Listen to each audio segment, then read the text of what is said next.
you. Insight to the End Times, episode number 222. We've been looking at where we are in God's timetable as we approach the end of the age, as we approach the end of the life on earth as we know it. We have had over 200 episodes in past months that will describe all these prophetic events in the Bible. Matthew 24, for instance, all through the book of Revelation. Looking at the perilous times Paul referred to in 2 Timothy chapter 3, and in 1 Timothy chapter 4, when he said in these last days or the latter times, some will depart from the faith, giving heed, paying attention to seducing spirits and doctrines of demons. We have this all around us. Things are changing rapidly. Yesterday we finished, we looked at the World Economic Forum and what they're all about, because this is an organization that, to me, is rallying people around the world to support something that's of an Antichrist spirit. It's that simple. And I want to share a little bit more with you today on that. Do you realize that most of us, most people everywhere, including you, you're busy. You have all kinds of things going on. You have a job, or you have a career, you have a family, you have kids, you have school projects to do, you have things to look after, you have parents who are getting older and they need to be cared for. There's no lack of things to keep you busy, and you're so busy that you may or may not have time to keep abreast of what's really going on in the world.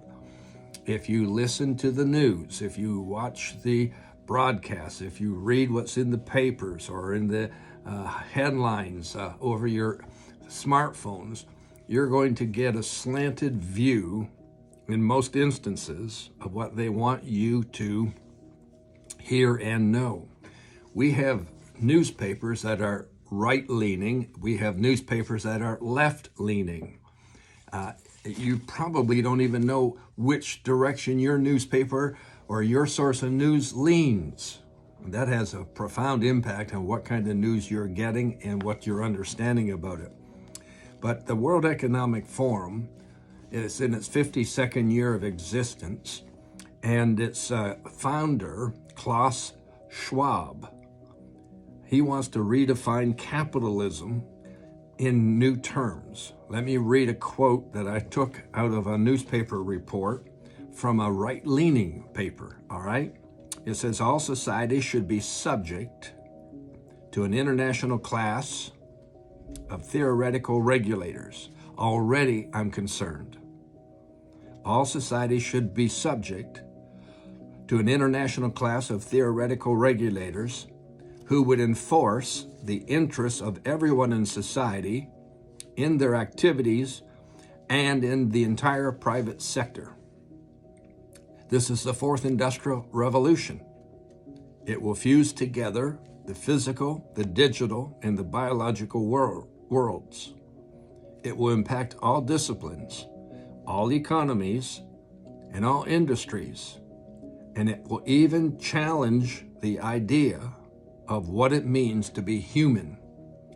Now, if that doesn't cause you concern, if that doesn't cause you to be really concerned, then you're not paying enough attention to what's going on in the world, because that's serious stuff. Here's what the book, The Great Reset, that was released following the 2020 pandemic, and because of COVID, it just seemed to have this covering that was able to get into the mainstream, and it prevents a full expose on the WEF's ambitions over the last 50 years. Here's how one author described their strategy. Pay attention, listen. The whole concept of the Great Reset is based on the fervent endorsement of democracy. Sounds good. And based on that introductory set of words, that sentence, you might be in support of that. You might be in favor of that. But listen to the rest. A fervent endorsement of democracy as long as everyone votes for increased public sector authority. That means we have to vote in favor of the government taking over every aspect of our life. In pursuit of green egalitarianism and the homogenization of all people in a conformist world. Oh my goodness. Oh my goodness. What have you heard of the Antichrist's desire when he comes on the scene in the last 7 years of life on earth? He wants a one world government that he's in charge of. In fact, at the midpoint of the tribulation period, he will move into the holy city, Jerusalem, into the temple, and sit in the temple as if he were God and demand everyone pay obeisance to him. Wow. Let me go on. In more simpler terms, this is again one of the comments. The WEF proposes Marxism. That's authoritarianism masquerading as gentle world idealism. And that's how they are managing to convince people that they are good and not bad. This is Tower of Babel stuff, folks. This is the kind of stuff that was going on in Noah's day. Unrighteousness leading God to say, I wish I had never created mankind. I will destroy them. So please, don't bury your head in the sand. Don't look away. Pay attention. We have seen the pandemic tell us how to live, where to live, when to live, etc. We allowed our governments to take authority over us and shut down our churches, shut down our stores. The mom and pop stores were almost legislated out of life, out of existence. Only big box stores and so on. This is the Tower of Babel stuff. Again, I say it.